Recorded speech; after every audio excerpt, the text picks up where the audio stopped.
Longhorn fans, Sooner Nation, welcome to episode 211 of the Bevo Podcast, the only podcast exclusively dedicated to covering the greatest rivalry in college football, the University of Texas and the University of Oklahoma. I'm here with my man Kevin Miller. I am John Whitson. Kevin, it is special guest day following a very special Saturday football game last week. Not so much for you, but definitely for me. We've got Dari Nowkhah from the SEC Network, legendary Sooner. Now he's working with the KREF. He's working with the SEC Network.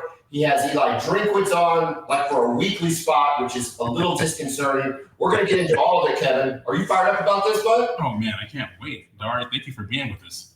Oh my God, guys! Thanks. The intro, John, was nice, and Drink is not a weekly guest. It sure seems like it. The Ref Army wouldn't listen if he was a weekly guest. I can't turn them around on Drink, even though Drink's a really, really good guy. He's a good friend, and I cannot convince the Ref Army that he's anything better than scum, which is what they think he is. So I can't do it weekly. I want to know what you have on him that he is willing to come on a Oklahoma radio show on the game week of Oklahoma. Is that just a relationship, or is he kind of a sadist? Yeah, no. So, no, it's good because one of the things I enjoy about the radio show is that I get to use 21 years of contacts from ESPN, right? Whether it's our analysts, it's our hosts, it's coaches that I've come to know over the years, and Drink and I just over time, we text quite a bit, and so he's a friend of mine, and that's what I'm fortunate to be able to add to the show and to the Ref is that connection that I have with a lot of people, right? I mean, my contacts list is pretty good in my phone, and I like to bring, and they're always willing to come on the show. So, whether it's Drink or, we've had Shane Beamer, Mark Stoops, we had Sam Pittman, we Jeff Lebby. I mean, we've got, several coaches from around the SEC, and they keep telling me, let me know when you want me to come back on. I had Mac Brown. I had Mac on OU Texas week, and Mac and I have known each other for a long time, so it's cool to get to bring the friends that I've made over the years onto the show. Unfortunately, they're always willing to do it. I was telling my son about you being on the show, and he said he wanted me to check on Mel for him. So my son's a golfer. He played college golf, and every Saturday morning on our way to the golf course was the Dari and Mel show. I mean, it was yeah, dude, it was just every Saturday morning. So that was really, really cool. So it's really cool to have you on. Let's just dive right in. Yeah. Tell us, recap kind of OU and Texas, where they're at through 10 games, what their seasons look like compared to maybe what you thought they were going to look like. And then, following that, we'll just kind of get into the matchups this weekend. Yeah, I mean, we kind of, we had a conversation last night, in fact. I did SEC Now. I worked with Fozzie. So Fozzie's one of my guys, right? Fozzie's one of our analysts now. And he and I and Matt Stinchcomb were working together. This was Tuesday night. And Fozzie and I were just having this conversation. It's like, who would have thought after that game in Dallas that one team would be in the playoff hunt and the other one would not be, and that it would be Oklahoma that is, and it's pretty wild, right? I mean, this has been, I think my viewpoint, Oklahoma season has been wildly successful. If they drop one of these two games, it's going to hurt the fan base significantly, but it doesn't mean that it has not been a successful season. We've never, ever would have thought they'd win on Rocky Top and at Bryant-Denny in back-to-back road games. So it's been a really successful season. I think the coaching situation is beyond stable. The recruiting has been out of this world, especially for the 27 class. It's a place people are wanting to play, and it's that the staff and led by Brent have really been impressive, I think, this season, and they've grown and he's grown as a head coach, from the Texas game and the disastrous time management situation at the end of the first half, and misuse of timeouts multiple times this season. Yet the last couple of games, Tennessee and Alabama, I think he's looked like a veteran head coach that makes veteran decisions. And so, it's been really successful. My viewpoint on Texas is that, look, when you're picked by the masses to be the best team in football and you're sitting at 3 losses at this point, there's nowhere to go except, it's obviously a little bit of a bummer season for them. I love Sark, despite my Sooner background. I'm a Sark guy. I'm a Sark fan. But, I think everybody underestimated the impact of the losses on the offensive line. Look, at Oklahoma, we know, right? If you don't have an offensive line, it's really, really difficult to do anything. And I think Oklahoma's is gelling. It's this starting 5, knock on wood, that we've had the last few games. It continues to be healthy and grow together. And Texas had a really hard time replacing, their guys. And Calvin Banks was absolutely the biggest loss. Arch, I think, is coming around, but he's very inconsistent, right? There was way too much pressure put on him. So, I look at the team, I think from I know Texas fans are going to view this as nothing but a disappointment. Look, they still beat Oklahoma. I know how much that means to them. But yeah, this isn't what they had in mind. Not after, back-to-back playoff runs and a run to the semifinals last year. What's your take on, some Texas fans regretting scheduling Ohio State now that, there are teams that have weaker non-conference schedules that are, projected to be in the playoff? Yeah, I tell you this. It's don't lose to Florida, Kevin. It's that simple. But go ahead. Yeah, I'm sure Darwin has a more eloquent answer, but don't lose to Florida. That's the costly one, right? That really is. The Florida game to Texas this year is what Kentucky was to Ole Miss last year. It's the inexcusable loss that in the end you're going to point to and say, that's the one that kept us out. And that's painful. I like scheduling Ohio State. I have a bigger problem right now with the way the playoff committee seems to be ranking teams. And in the summer, they came out and they made it clear in August, I guess it was, we are adding emphasis to schedule strength and record strength. In other words, and it's literally, they sent us the document at ESPN. We will weigh wins against higher quality teams more. You will be less punished for losses to those high quality teams. You will be minimally rewarded for beating poor teams, and you will be really heavily punished for losing to poor teams. So the idea is you play a great schedule. You get a lot of wins. They love their top 25, and top 25 win only counts if they're in the top 25 like now, right? But they're not ranking that way. Alabama's 4 top 25 wins.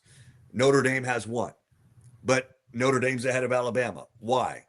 I don't know. Is it strictly eye test? Is it that Notre Dame's losses are better? Because it really wasn't supposed to be about that. To some degree that can play a role, but Bama has, again, beaten 4 top 22 teams, including number 4 Georgia at their place. And I don't understand their reasoning there. I have an issue with the Miami Notre Dame's differential there of 4 spots. I don't think that playing Ohio State was the wrong move for Texas.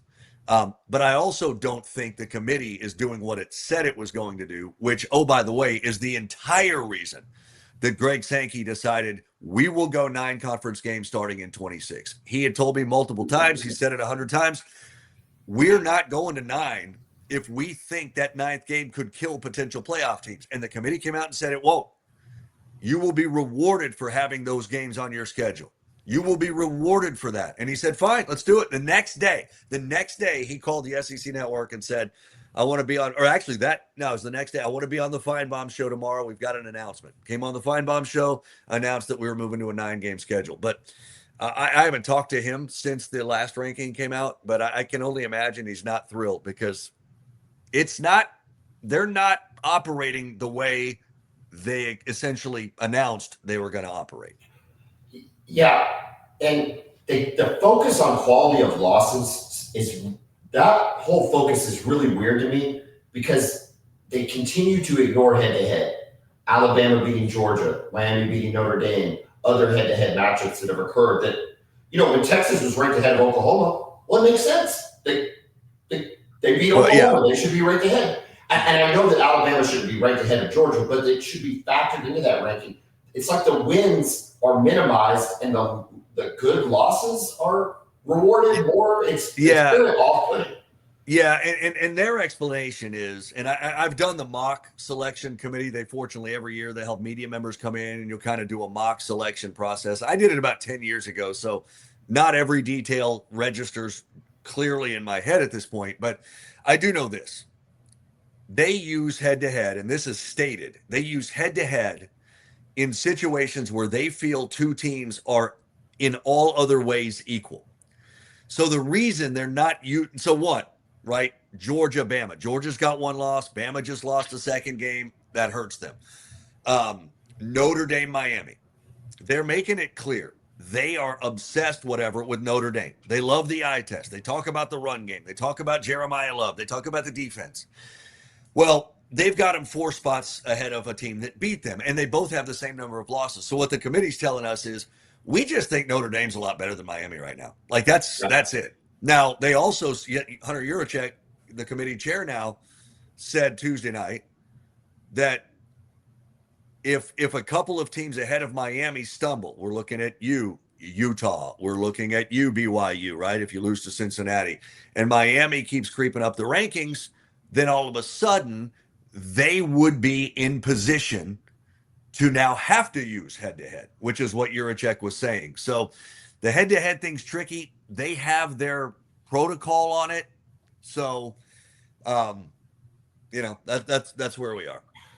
Switching gears a little bit, just to kind of give the OU fan and Texas fan, you're the voice of the SEC network since really the inception. And so my thought is, what was the perception of OU Texas outside of the SEC? And what do you think the perception of OU and Texas is now that we're member schools?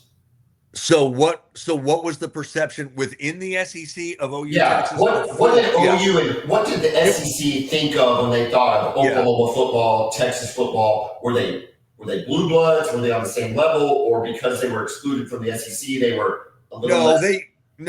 I think they thought they were blue bloods. I don't doubt that. I do think they wildly underestimated the game in Dallas.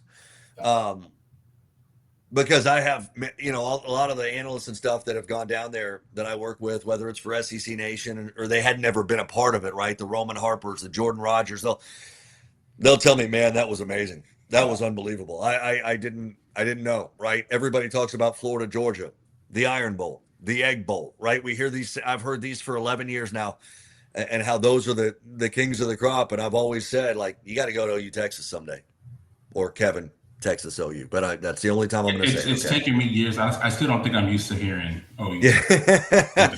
So I think that they've awakened to how great the game is. But no, as programmed, like there is no doubt there is a very elitist mentality when it comes to football in the SEC.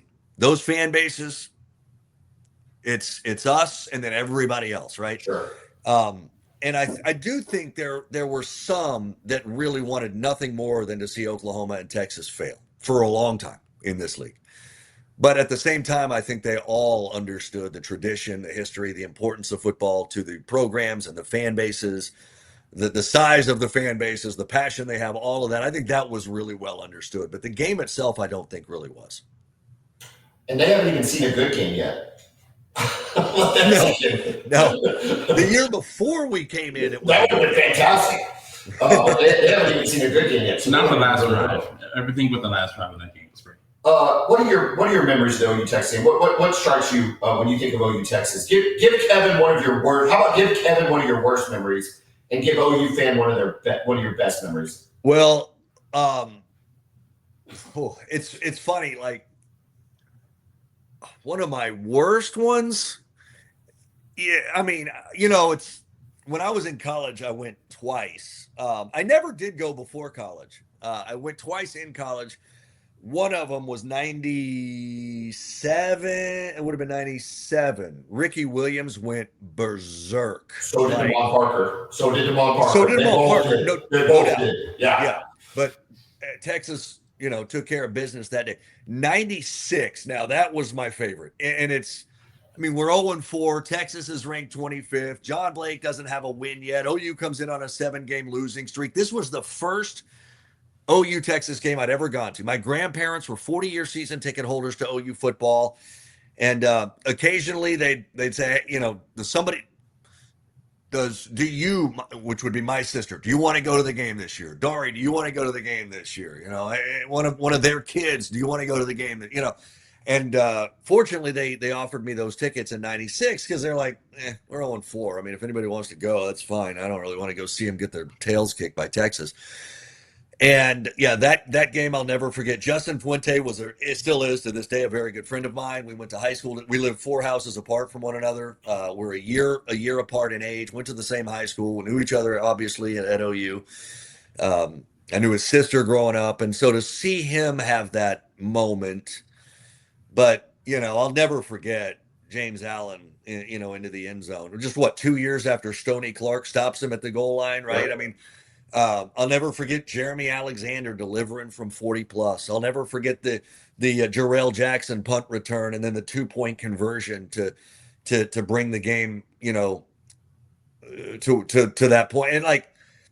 And then I remember vividly it must have been 45 minutes before an OU fan left. I remember the Boomer Sooner plan. I remember the chants of OU. We were acting as though we'd won the national championship, and in reality, we were now 1-4. But that painted the picture of what that matchup means, and that still to this day, I've had Justin on the show, and we rehashed that game, from his perspective and all of it, and yeah, that I still get goosebumps thinking about the 96 game. As bad as that team was, as bad as the Blake era was, that might still be my best memory of any game I've ever been to. It's not the best game I've ever been to. I mean, I was at the Georgia OU Rose Bowl.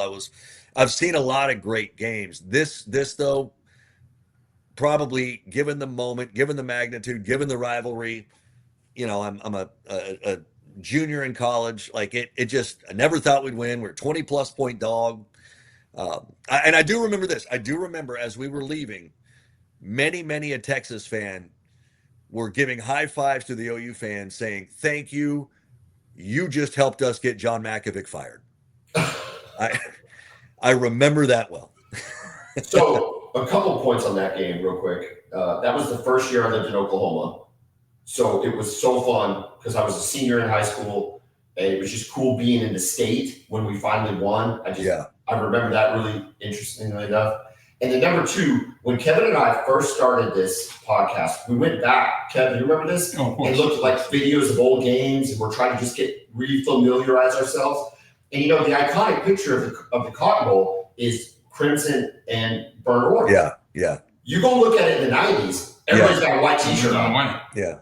That's interesting. I don't even know when it happened, but sometime organically it happened, but it didn't happen in the 96 game. I'll tell you, everybody's got a white T-shirt on. They're all trying to avoid the heat or whatever it was. Maybe that's what it was. I know that game. I mean, it was, we always see the losing side clear out, and the winning side sticks around. But I mean, I'm telling you, 45 minutes after that game, it was still, the crimson side was packed and the burnt orange side was empty. And it was wild. It was unreal. Kevin, do you want to share with him your first game? That's always a great story. 2001 actually. Straight out of high school. Yes. You'll never forget Roy Williams. Never forget it. I'm looking down the field and I just turn out the corner of my eye, see Roy Williams jumping over over Brett Robin, our running back, trying to chop block him, and the ball just falls in Lehman's hands, and there's just a second of silence, and then the crimson side of the stadium just loses their mind. We're just there like, what the heck just happened? And then we brought Ted in to do a remote and really troll Kevin. It was great. We love that. Yeah. It's what, would you have rather been at that game or 2000 or 2003? where you've got 63-14 and 65-13. Like, it's hard. Thankfully, I wasn't at either one of those. The 65-13 one, but 2004 was actually harder because, we had a really good team that year, and we can't score a point. We got Vince Young, and we can't score a point. And then we got this freshman who just ran for 225 yards. Are we ever going to beat this team? It was 5 years in a row at that point. Yeah. I didn't think we would ever beat Oklahoma. Yeah. Well, Chiswick, a good buddy of mine, man, we still talk about it, right? The 05 game. I mean, he remembers the 05 game. And I'll tell you this, like Chiz and I have been close for a long time. He's worked with us for a while off and on. And he comes on the show about every week, actually, which is great. But I asked him, like, what jumps out to you from OU Texas? Because he was only at Texas 2 years, but because in 04 he was at Auburn. So like he, ran the table in 04 at Auburn, and then Texas in 05, and then he wins it, of course, at Auburn in 10 as the head coach. But I said, what do you remember? He goes, man, I remember standing at midfield as teams are warming up, and Bob Stoops comes over to me and he says, man, oh man, you have done wonders with that defense. Congratulations. You've done a hell of a job. And he's like, that meant the world to me because I thought the world of Bob. So pretty cool. Like, you like to hear people that are intimately involved in it in that way kind of have memories like that. Dari, we don't want to keep you too late, so we got to get your thoughts on the matchup this weekend. Oklahoma's hosting Missouri, Texas hosting Arkansas.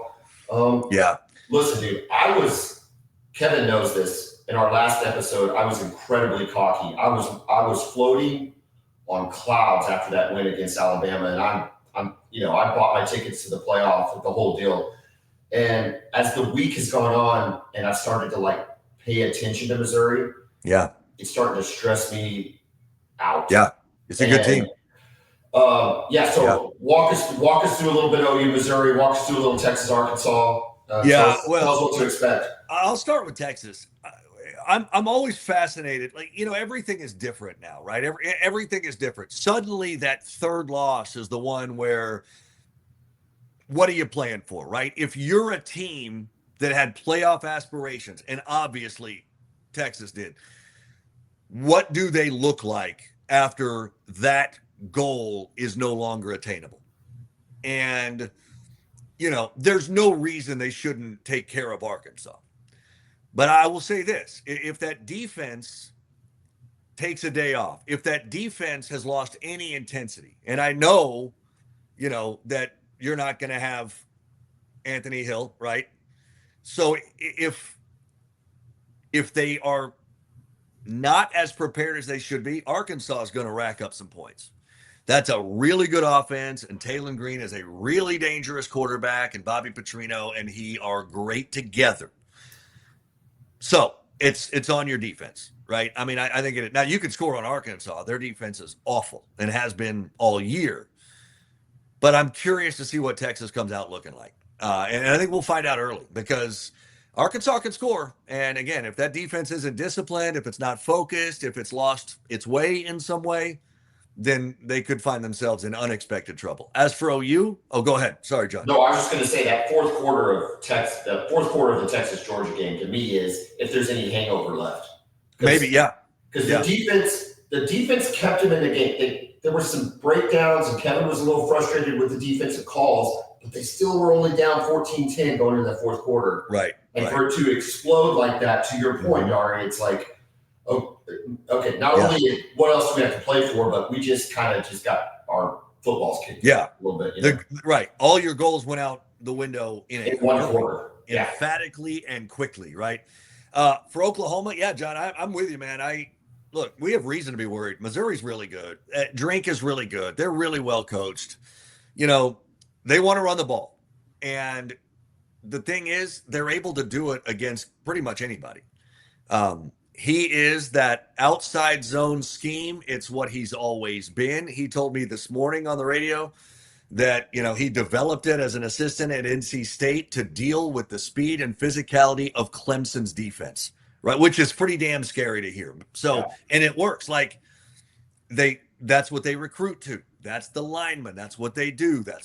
They went and got Ahmad Hardy from Louisiana Monroe, not just because he ran for 1,300 yards last year, but because he ran for 1,300 yards in an outside zone offense. And that's what they ran. That's what he knows. And he was a perfect fit at Missouri, and he is. And he's huge. And one man rarely brings him down. So the amount of discipline that Oklahoma defensively is going to have to show it's extreme, and you've got to be able to tackle. You've got to be, and he's difficult to tackle. He's got big old legs. He got big old arms. He's fast for his speed, for his size. He's fast. They're really good. You know, we don't know who's going to play quarterback. Oklahoma's got to prepare for Bo Perbula, because the freshman Matt Zollers he's not as mobile as Bo. He's not as accurate as Bo. If you prepare for Bo, you can handle Matt, right? So. But Bo can be dangerous, but he's not going to be, he hasn't played in a football game since they played Vanderbilt where he got hurt. And defensively, they're good. They're disciplined defensively. And we know that they would love to come and do to Oklahoma what was done to them when they were knocked out of the playoff picture. And it's a big deal to them. They'll be fired up for the game. And they're good.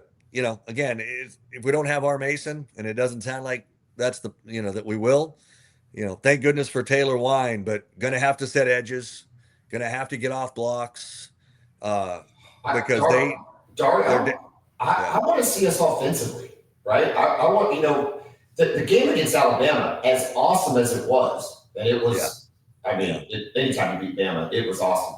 But we struggled offensively, right? Didn't run the ball the way we wanted to run it. I get a little frustrated sometimes. Only 10 carries for Xavier Robinson. He got banged up a little bit, so you don't know how much that impacted it. And so we're waiting to see, does Mateer start to hit that stride? We saw in the second half of Tennessee, the most important thing against Bama was no turnovers, right? No turnovers. Right. Huge. Ginormous. Huge. Yes. And if that's the way we have to win, by God, I'll take it all day long. But I'm an OU fan, right? I'm a little greedy. I want to see a little bit more, just a little more potency offensively. And I don't know, man. I'm worried about it against Missouri because I think they're a well-coached, good defensive team. Yeah, I know. Points are not going to come easy, not for either side, right? As long as Oklahoma's disciplined defensively, they'll give themselves a chance, right? 6 turnovers forced in the last 2 games. This is a heck of a run after not forcing one for the first 6 or however many it was. Yeah, I'm with you offensively. I think every OU person is, certainly concerned about it, disappointed in it. You start questioning Ben Arbuckle, you start questioning John Mateer. I think it's all fair. And then if X is banged up, are we looking at a banged up Tory Blaylock getting the bulk? Do we dare have to consider playing Jaden Ott, who I don't think deserves to stand on the sideline, let alone carry the football in a game? I don't know if you've seen the injury report yet, though. No, I meant to check that. X and Blaylock are not on the injury report at all. Okay. It's, our Mason is questionable. Javonte Barnes and Gentry Williams. That's 3 people. Well, the 3 offensive linemen that we've had all year, so I don't even count them anymore. So just 3 guys on the injury report, but they all are questionable. But Xavier Robinson, Tory Blaylock, not on the injury report, which I think is great awesome. News. Huge news. Yeah. So, but yeah, no, the offense is not getting the job done. We have to depend again on defense. John, one of the things, I would love to get your take on this. Yeah. And Kevin, if you've seen enough of the OU this season, I'm trying to kind of figure out offensively, are they just, there's not enough faith in John Mateer to make the play? Do they stay conservative because maybe you just are afraid of him making the costly mistake? Do you stay conservative because we have this defense that we just don't want to put in bad spots? They'll take care of things, right? Or do you stay conservative because, look, if a drive stalls on the 38, 39, you're still likely going to get 3 points out of it. So why take those chances? I don't know where the line of delineation is between this is the best offense Oklahoma can put together because personnel wise, we're just not good enough, versus just don't. And you hear this sometimes from defensive head coaches. Greg McElroy had told me all about this. You know, he played for Nick Saban, and there were a lot of times the idea to the offense was don't blanket up. Don't create the turnover and give them a short field. If punting is okay, man, that's not the worst 4-letter word, a punt. And sometimes I wonder if maybe that's the approach with Oklahoma. And if the defense wasn't as good as it is, maybe it would look a little different. Kevin, you're outside looking in. I mean, you've watched as much Oklahoma as all of us have. Kevin watches he watches more Oklahoma than we do. I do. I think with the passing game, I don't know how much trust there is with John Mateer, his ability to get the football, deliver it accurately from the pocket. I think he can't help himself. He's naturally going to try to make the biggest play he can, getting outside of the pocket, which sometimes leads to an errant decision, throwing back across his body over the middle of the field. So I think right now we're just going to run the ball, be conservative. We'll use you to run the football too, just to keep the chains moving and just rely on the defense, because right now it's not only the defense, but the special teams have been so good. So good, yeah. And Satania has been such a weapon in the return game, both punt and kickoff return. So I think that formula right now is enough for success. Now, I don't know if it's enough to win a national championship, if that's your ultimate goal. Yep. You'll need more points. But I think right now, at least to get through this part of the season, I think it's a good formula because the defense is so dynamic. And with the turnovers that you guys have been forcing, I think that just kind of puts it over the top. So if I'm on you, I would kind of stick with this formula until you have to. Look, you can't complain about beating Tennessee and Alabama in back-to-back weeks, and you can't. So whatever that game plan is, I'm all in. Yeah, I mean, keep in mind though, you know that's included a defensive score, and that's 100%. not something you want to plan on. That's not something you're saying we have to have happen to win this football game. What frustrates me is there seems to be like a steel curtain at 7 yards past the line of scrimmage that our wide receivers and tight ends aren't allowed to. They won't throw deep. I know. And they won't even throw middle deep. Like if there was like the grid. Intermediate. The intermediate. Thank you. If they have the grid, you know, and it would be 0 for 0 for 0 all the way across. And you got the middle. And Kenny was such a weapon early in the year, and you just don't see him in that. No, I know it. The middle of the field. Alabama plays a pretty soft zone. The middle of the field was open. I watched multiple Alabama games preparing for this one. The middle of the field is there. Yeah. You go sit in that zone, it's there. And they didn't really even expose that. The other part of it is like anything we get from Jermichael Carter or, you know, Giovanni Gibson, which has been minimal, seems to be maybe back-to-back catches, or both of Giovanni's were on the same drive. Two of Jermichael's were back-to-back plays two out of the 3 catches he had. Yep. Can we not have 4 wide, keep those 2 on the field on the outside, Burks and Satania in the slot, and let all 4 of those guys get 40, 50 offensive snaps? It feels like Arbuckle's utilization of the receivers, we're very limited, right? We've got number 4, we've got number 5, but can we get 84 and 11 out there? Can we, and to your point, can we work Kanik into the receiving game a little bit more? I'm a little perplexed at some of the things that he's done offensively, personnel wise. Where's Elijah Thomas? Like, why are we so good at receiver that we're not putting this freshman in on offense and only using him on special teams? Because look around the country, there are freshman receivers making plays everywhere. Dari, that's my complaint about Oklahoma every year. Finally, they figured out on the offensive line, and there's a difference in that offensive line. We've got those true freshmen now, and then EPL, the redshirt freshmen, and there's an energy, and there's just a sense of dynamicism there that's really impacting the way we're reacting. My deal is if we're going to be conservative, which Kevin pointed out, which you pointed out, winning formula, yada, yada, yada, we got to run the ball with the tailbacks more. And it's just X is a beast, man. Mm-hmm. Torrey Blaylock gives you that change of pace. If you run a combined 14 times in a 1-score game, and in addition, do you really want Mateer to get beat up as much as he does? Like, I love Mateer running the ball, but does he need to get beat up as much as he does when you've got capable backs who over the last 3 weeks have averaged really good yards per carry? It just frustrates me. here we are complaining about beating Alabama and Tennessee in consecutive weeks, but it frustrates me when we don't run the ball with our tailbacks. Yeah. Oh, I think, to move the chains, to run the clock, to give the defense a rest. Yes, I agree with you. I'd like to see certainly more of that. I'd like to see more downfield throws. I'd like to see more Carter on the field. I'm not so sure about Giovanni. He doesn't seem to really have any burst right now. I want 2008 OU offense. Can we get that? Can we get Sam Bradford, DeMarco Murray? Was that too much to ask? Kevin, but you know what? The 2000. I don't want that 2008 defense. It wasn't bad, but I wouldn't give up our defense for that offense. No. I want both. What are you talking about? I want both. Yeah. And I want Tate Sandell kicking too. Would you rather have this defense with this offense? Well, hang on. How am I trying to phrase that? Is this better to you than the Lincoln Riley? Oh, 100%. 100% better. Play defense. Play defense. You can make a few plays on the offensive side of the ball.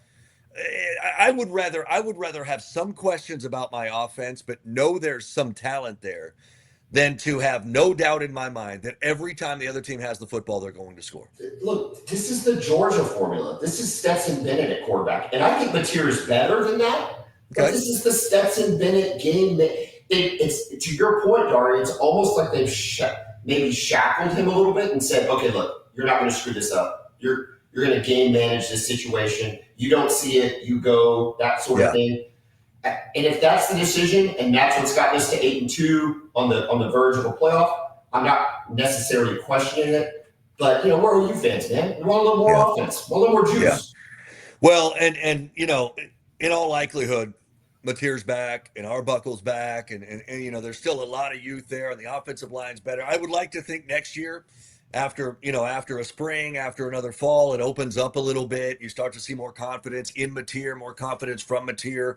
You go get yourself a game breaker, hopefully at wide receiver, if not a couple of those guys, and we see it look different. But if this is the best formula to win this year, then we just keep doing it. To Kevin's point, we just keep doing it, Hey, Dari, we've kept you long, bud. We really, really appreciate you jumping on, man. This has been fun. Kevin, you got anything else for Dari before we let him go? Hey, just want to say thank you for joining us, man. It's been great. Oh, man. Happy to, Kevin. Thank you guys for having me. Dari, you're the man. Boomer Sooner. Boomer Sooner. Thanks, guys.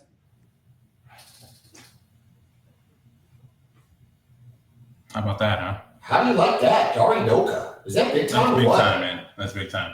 I was nervous. Holy cow. Talking to a celebrity. Jeez, dude, I'm sitting over here That's sweating. the lead anchor of the SEC network. My underarms are all wet, Kevin. Your camera's broken. So I don't even know what's happening with you. I couldn't handle that. I turned it off myself. Not really. What happened to your cameras? That's a good question. Do we need a pause? You want to pause real quick? You keep talking. Kevin, while you're waiting, just some quick stats on Oklahoma. We talked about the injury report. Javonte Barnes, Gentry Williams, R. Mason Thomas, all questionable, but no Xavier Robinson on the list, no Torrey Blaylock. So that's a win. Probably our best looking injury report since the existence.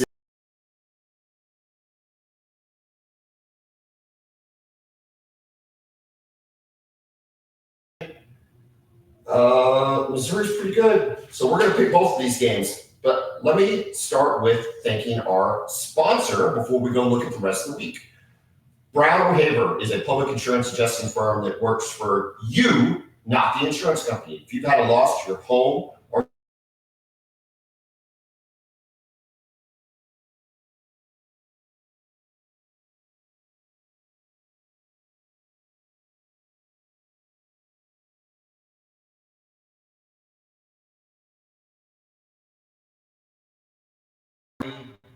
show on KREF via the podcast page on the KREF app, you will hear Brown O'Haver commercials because we at Brown O'Haver are the official sponsor of the Dari Nowkhah podcast page. How legit is that, Kevin? It's awesome, man. Brown O'Haver does excellent work.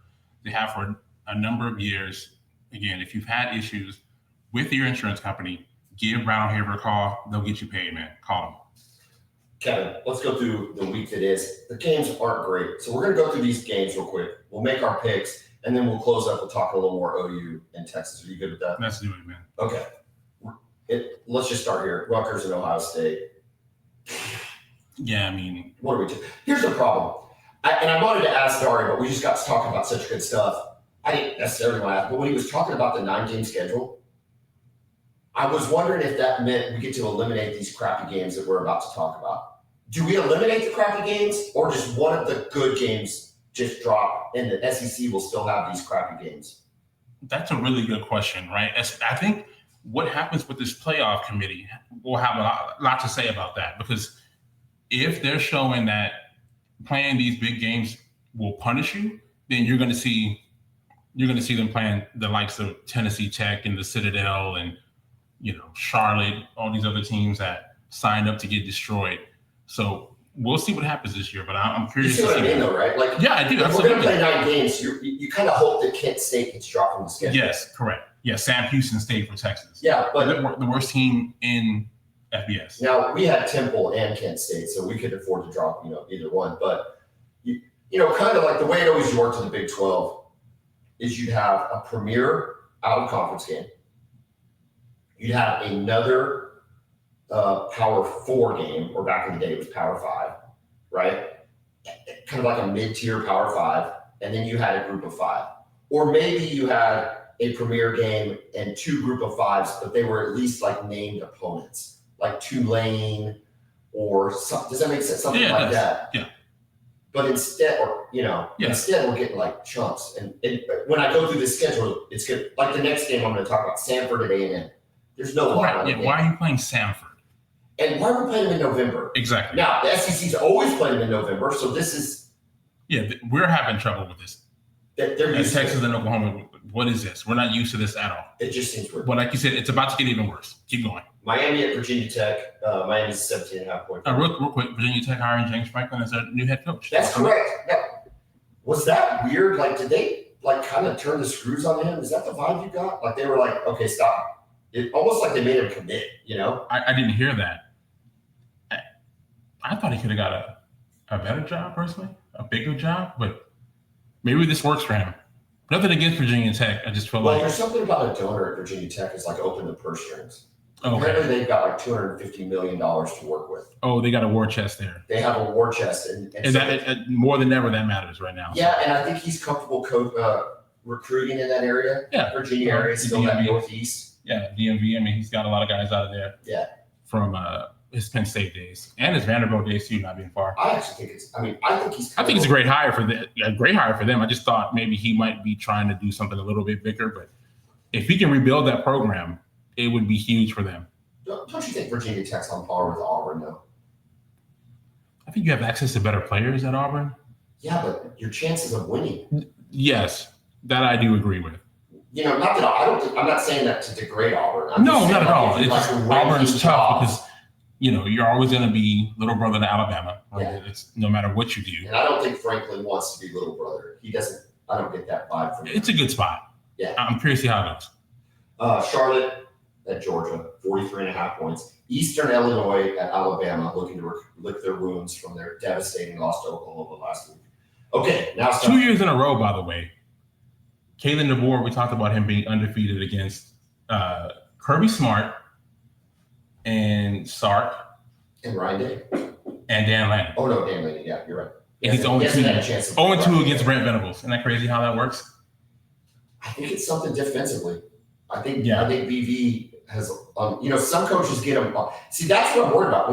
When Dari was talking about the outside zone for Missouri, I just think that outside zone's tough on.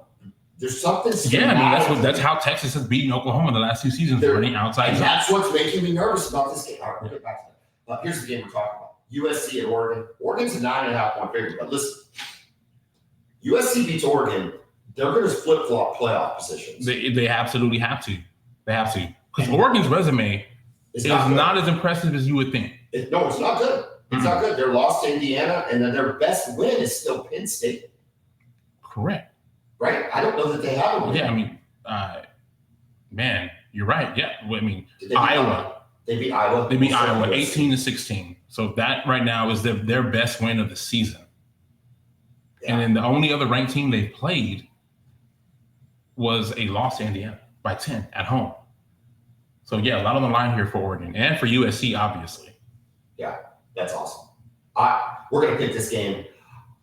I want Oregon to win because I despite there's a lot of OU fans that are rooting for USC to win. So that they can come to Norman, which I do think would be amazing and awesome, and I would shell out. There's a possibility that would be the most expensive sporting ticket in the history of the state of Oklahoma. I think That's a really good in the Game 7. Game 7 of the NBA Finals? Yeah, I think so. There would be tickets that would be more expensive. Oh, we got to get in the building. I have to go see that. No rooting interest, but I just got to be there. I think I would spend the money. I think I would figure it out. I would spend the money. And since as a Texas fan, I'll be watching the playoff this year. Yeah. Well, that's a fun watch. At the same time, I don't want USC to win. I get that. I don't want them to win, so I don't really care. I want them to win just because since my team is not involved in any of this, I'm just going for chaos. Just chaos. Well, yeah, you want everybody to lose. Correct. Yeah. Misery loves company, right? Oh, man. No. Please come on down with us. Kentucky at Vanderbilt. Vanderbilt's a 9.5-point favorite. Tulane at Temple. This is power. This is group of 5 deal, man, or group of 6 or whatever group we're at now. Look. Shouldn't there have to be some qualifier that they have to be in the top 12 or in the top 16 or something? You would think so, but as it stands, there is not. So one of these teams is going to get literally into the college football playoff. It's wild.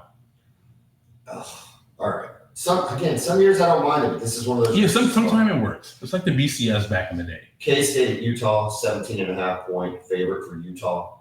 Michigan at Maryland. Michigan is a road favorite. TCU at Houston. Houston's minus 1.5. I think we picked Tennessee, Florida, don't you? SEC game. This used to be the game. And, you remember the late 90s between Spurrier and Peyton Manning, though? Did Peyton Manning go 0 for 4 against Florida? 0 for 4 against the Gators. Wow. Mm-hmm. That's probably what cost him a national championship or a shot at national championship. Oh, for sure. Once or twice. Yeah. Uh-huh. Man, you can't go 0 for 4 and leave a legacy like that. I mean, does he have a statue? I don't know. He didn't win a Heisman. He didn't win a Natty. No, but he's still Peyton Manning. He's still the best player to ever play at their university. Correct. Well, him or Reggie White. Yeah, Reggie White. How awesome must it be to be T. Martin? Oh, my goodness. And be the dude that follows Peyton Manning and all you did was win a Natty. It's wild, right? Oh, it's so wild. Yeah. T. Martin. Like a trivia question. All right? You just had, if you weren't there, thankfully we were there. But we were there. That was it. Illinois at Wisconsin. Wisconsin 7.5-point dog at home. All right, BYU at Cincinnati. You did not want to pick this. You want to stay away from this spread because you're a chicken. Well, excuse me, I'm all over this. We can pick this. Well, we'll come back to it. Maybe we'll add it. BYU at Cincinnati is a 2.5-point road or home dog against BYU. I've been talking about BYU against the spread for the last 2 or 3 weeks. They are 7-3 against the spread this year, and I think BYU is pretty good. And they're especially good within their conference. Clearly didn't match up well with Texas Tech at an 11 a.m. game in Lubbock. Correct. And Tech's got some dudes now. Tech's got some dudes. I would like to see the rematch, though, in the Big 12 championship. So I don't really want to see Tech versus somebody else. Yeah. I want to see BYU versus – that's the match. Those have been the best teams. It seems like they're the 2 best teams. I mean, Utah already had their chance against BYU and Texas Tech. Yeah. So – all right, ASU at Colorado. Is Prime coaching next year? I don't know, man. Why? There's a part of me that hopes so, but the other part of me was like, I really think he was there for his kids. Yeah, I think that he was there for Shedeur and for Travis. By the way, Shedeur starts this weekend for the Browns. I don't know what to think about that. Hopefully, he has a good week of practice because he struggled when he came in the game last week. But I mean, he's a 4th-string quarterback. Kevin, who's he play for? The Cleveland Browns. There you go. That's all you need to know. Dylan Gabriel with a concussion. Yeah. And oh golly, who's the general manager on the NFL draft on draft day? Oh yeah. Buddy or I know who you're talking. I can't think of the name, but yeah. We know what I'm talking about. Jennifer Gardner's not walking through that door. I guess that's my point. Not at all. Coastal Carolina at South Carolina and Western Kentucky at LSU. All right. Let's go. Okay, let me ask you.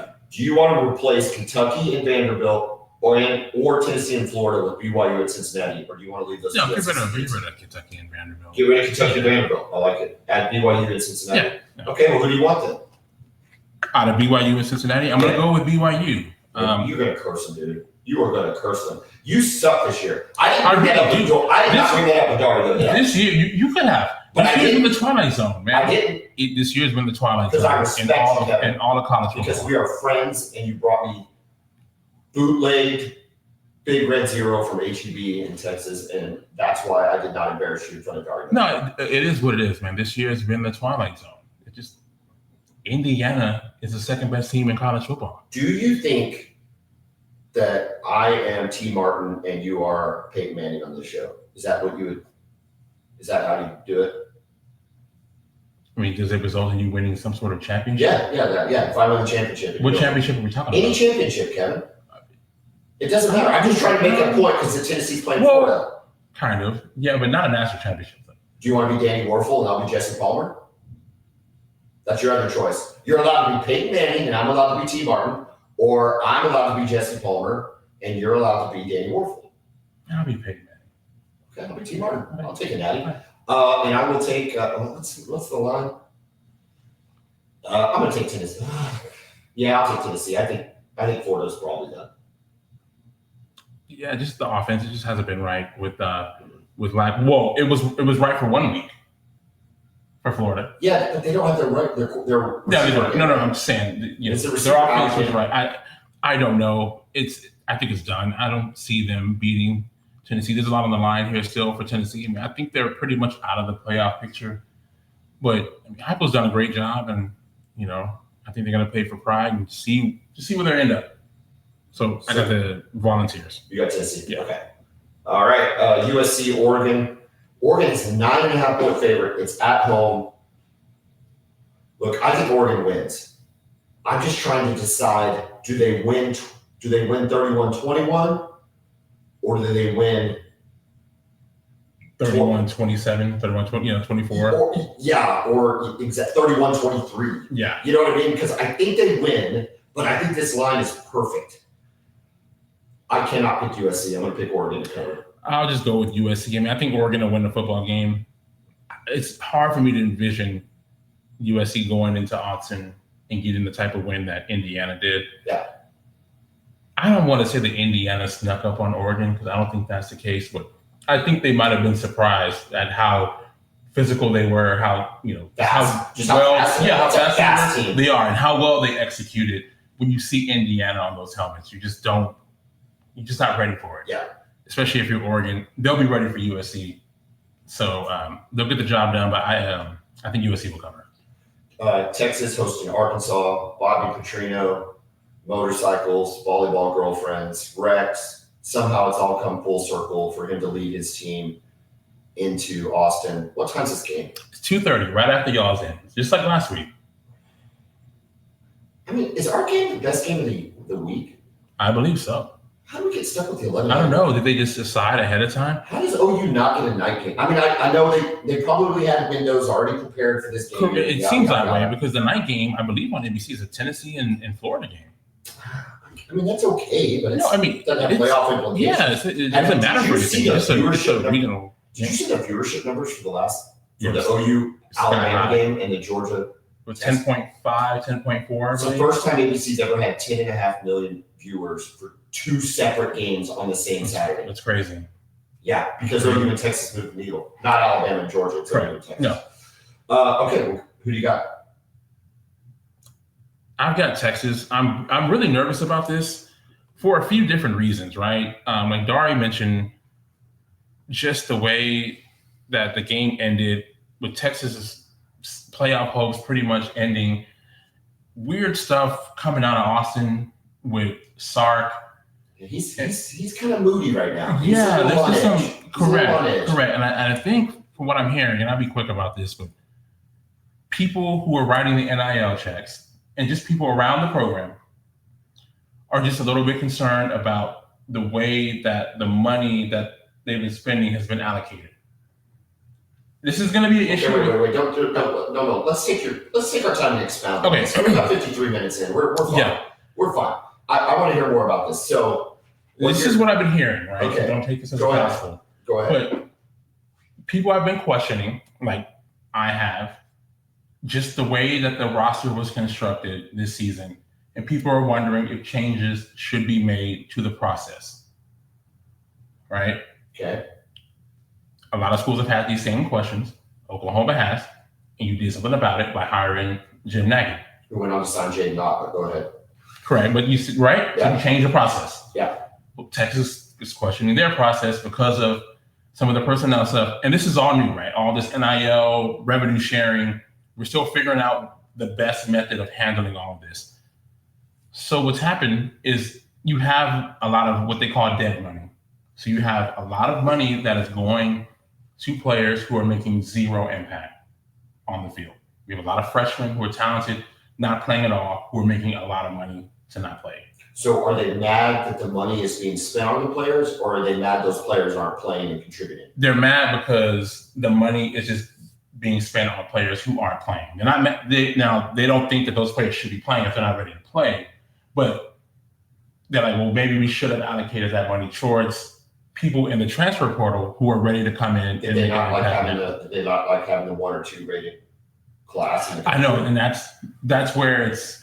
Did they not like making the playoff 2 years? Well, they love making the playoffs 2 years in a row. Did But they I not think like people are winning that concerned conference championship and coming in and almost winning one in the first year of the SEC. And look, I guess, listen. It's questions. I think you're bringing up really good points. I think throughout the season, you have brought up the fact that you're frustrated with the way the transfer portal was not engaged like it was at other schools. Like it's been the last 2 years. That's how we got to the playoffs, is by bringing up studs. That's not a money situation. It's not because y'all were out of money that they didn't go active in the portal, is it? No. Well, here's the thing.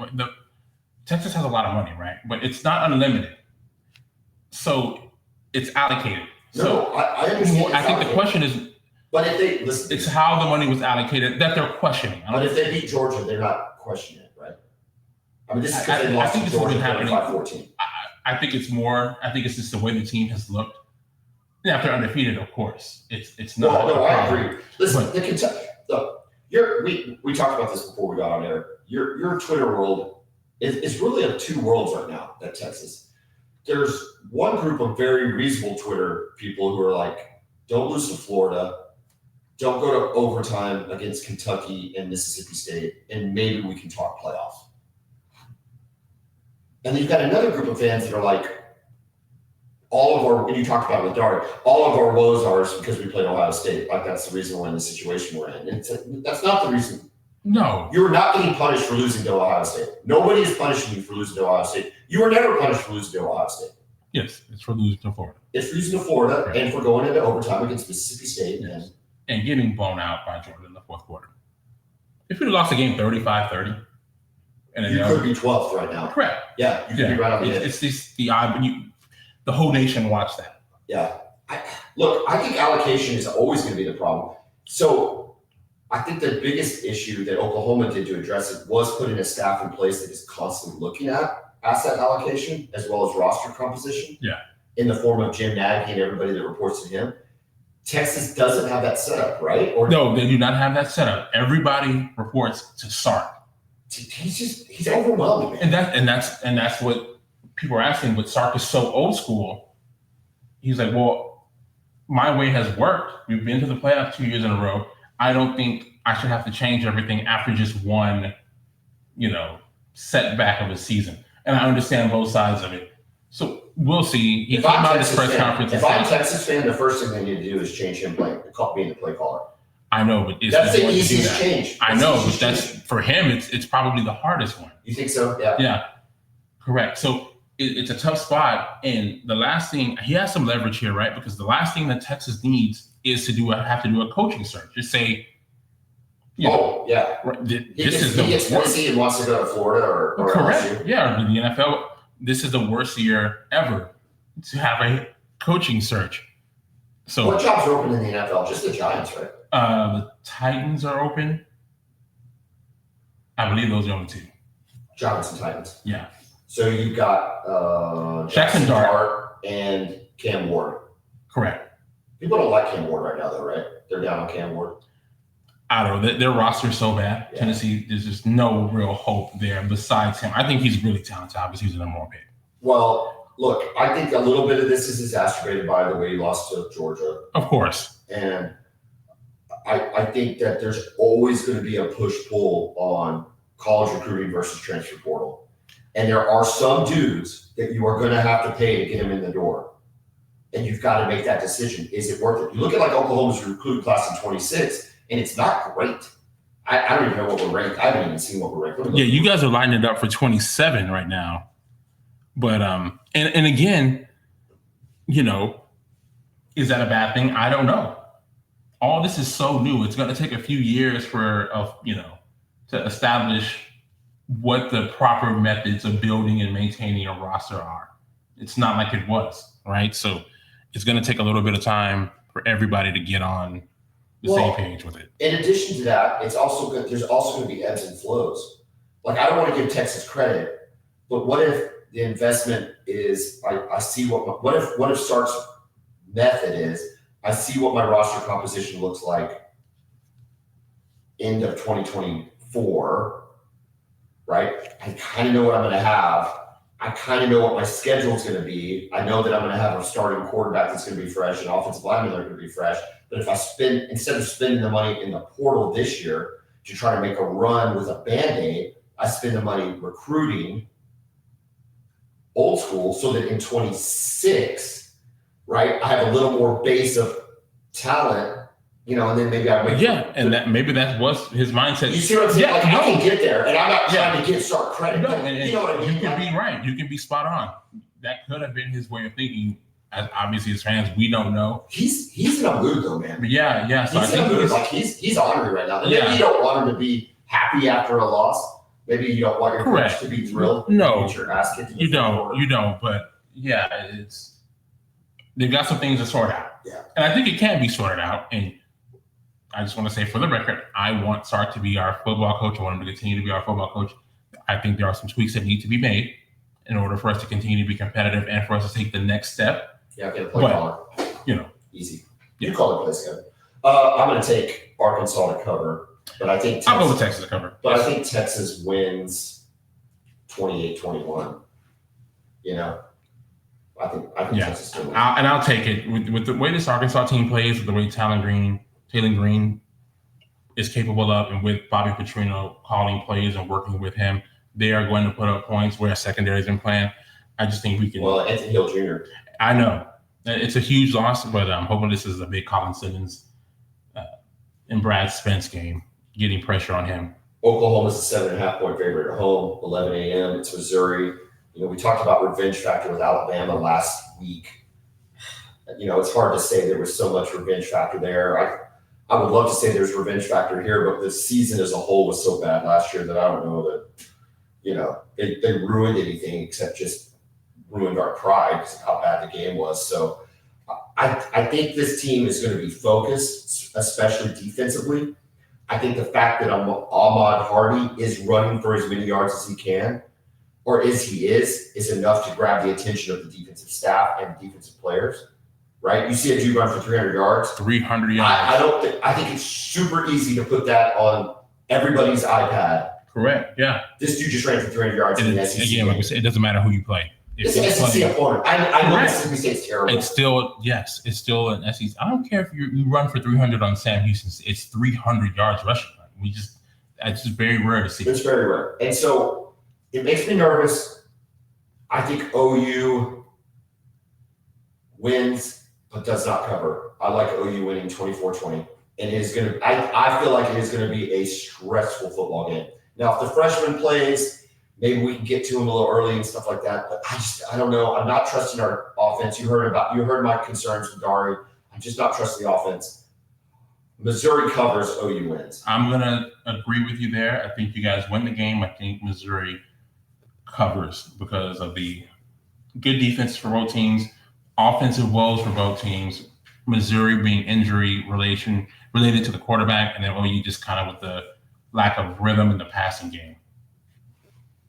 Kevin, we just had Dari Nowkhah on our show. Man, that was great. That was like 30 minutes ago, and I still haven't really come down from it. No, me neither. It was pretty exciting. I feel like we're big time now, and I appreciate everybody that's helped us continue to keep doing this for the last 3 years. Kevin, we've done this now. This is our 3rd season, and we do it because we have fun doing it. Correct. Well, how cool is it that guys like that just want to do stuff like that? Think about the people we've had on. We've had on Teddy Lehman, Dari Nowkhah, Josh Helmer, Kelly Files. Who looked fantastic, by the way. I don't know if you remember how good she looked on. Yeah, Brandon, that was for you. Remember, I was talking about with my wife. Remember Craig Lund, who was on? Oh, yeah, he was awesome. You talk about blocking Earl Campbell. We've had Joe Young covered BYU for us, giving us a scoop. Who else have we had? Is that all we've had? Oh, remember we had Dr. Amanda? Oh, yeah, she was great. She's kind of a smoke show, too. Can you imagine your doctor being that good looking? No. I'd be sick all the time. Dr. Amanda, I doubt you're going to hear that, but if you do hear it, shout out Dr. Amanda. Kevin, any party? I guess we can talk. We already talked playoff and stuff. I don't know that we did, man. Yeah, just frustrating season for Texas fans, especially given the hype. The number one team. What did I pick? What did I pick y'all at? Did I pick you at 9-3 or 8-4? I think you had 9-3, but I don't remember. I had 8-4. We're basically switching what I thought. Yeah. Actually, I had Texas 11-1. I felt good. I felt good about it. I was always worried about your line. Yeah. And I was worried about your receivers. Yeah.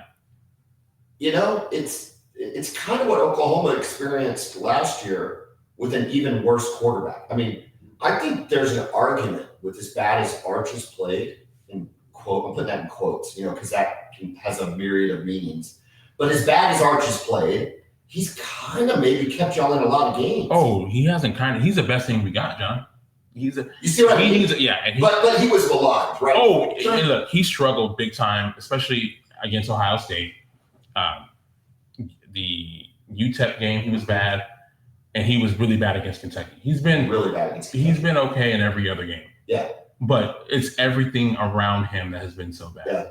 And so it's almost like OU. It's almost like what OU had going on last year. Yeah, and I saw it with you guys too, right? I said before, the young quarterback. I just don't think you could get. I don't think you could get past it because you're coming off the. No, and I guess and I had started to really trust the staff because they had always brought in what we needed.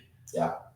So for them to not bring in a lot, I'm like, okay, they must feel really good about what we have, and clearly it was a misevaluation there. Again, which is leading to this concern with people here, around the program. And again, I've always hated when Texas has outside influence. I can't stand it.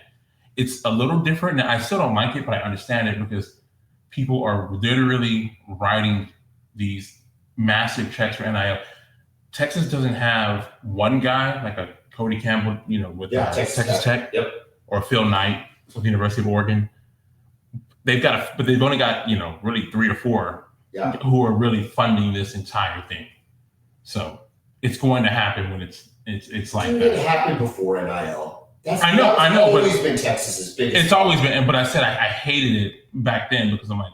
Yeah, but now it feels like they have overt and direct. Where before it was kind of a behind the scenes influence. Correct. Now it's overt, and they can be much more public about the checks they write. Yeah, and it's all work because you see we're bringing in guys who are making just these instant impacts. Matthew Golden, A.D. Mitchell, Isaiah Vaughn. Yeah. These guys come in, and they're just studs right away.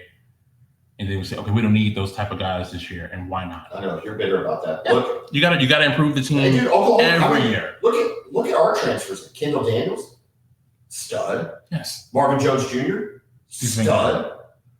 Offensive line, no, Derek Simmons didn't give us what we wanted. He's been hurt. Isaiah Satania, stud. Yes. He's been great. Jaden Ott, bust, but we took the swing. I'm not mad at him for taking the swing. Me neither. You're good. It's not going to work. I wish the swing. It's like when you bring in recruits. It doesn't always work. I wish the swing might have been more incentive laden. I don't know if you're allowed to do that. You cannot do no. NIL cannot be. Under no circumstance can it be performance based. Really? Yeah. And then of course John Mateer. What am I talking about? Our quarterback. So Oklahoma, they're building. I think they're building it the right way. I think it's always going to be a push-pull, like I said. So it's interesting. I think both programs are in good shape long-term, but this year was always going to be a struggle. Look, dude, when you're having to replace 13 starters. Yeah. And how many on offense? 8? I believe so. And no tight ends. That's the deal. And the tight end position. position. But that tight end. No, he's not been what we thought he would be. Lackluster at best. Correct. Kevin, let's end on that. Let's end on the word lackluster. After we have one of the best shows we've ever had, we're going to end with lackluster. A big thanks to Dari Nowkhah, the ref, the SEC Network. That was awesome. Kevin, have a great week. Enjoy Arkansas, Texas. I'm going to enjoy OU kicking Missouri's ass. Boomer! Hook 'em.